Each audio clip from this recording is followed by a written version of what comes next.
आज सकाळू किछि लोक माने रास्तारे प्रातः भ्रमण करुथिले।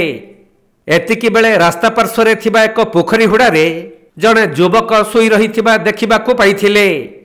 तेणु संदेह करी लोक माने सही युवक निकटकू जिबारु युवकर मृत्यु होइथिबा जानिबाकू पाइथिले। एही खबर प्रचारित होई जिबा परे शह शह लोक माने आसी सेठारे रुंड होई युवक जनक किए बोली चिन्हिबाकू चेष्टा करिथिले, किंतु जना पड़िथिला मृतक जनक सही अंचलर युवक नुह। फुल पेंट और जैकेट पिंधिथिबा अवस्थारे तांकर मृतदेह पड़ी रहिथिला।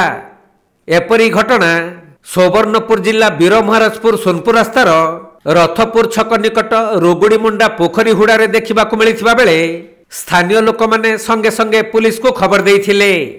तेणु पुलिस पहुंची पारिपार्श्विक स्थिति अनुध्यान करिबा परे मृत युवकर आखिरे गभीर आघात लागिबा सह तांक जौनांग कटा जाइथिबा देखिबाकू मिलिथिला। हुएत प्रेमजनित घटना को केंद्र करी केही युवक को हत्या करी गाड़ी रे आनी रास्ता कड़रे थिबा पोखरी हुड़ारे फिंगी देई पळाइथिबा अनुमान करा जाउछि। जहाकू नै वीरमहाराजपुर पुलिस मृतदेह को जबत करी घटनार अधिक तदंत आरंभ करिसंती।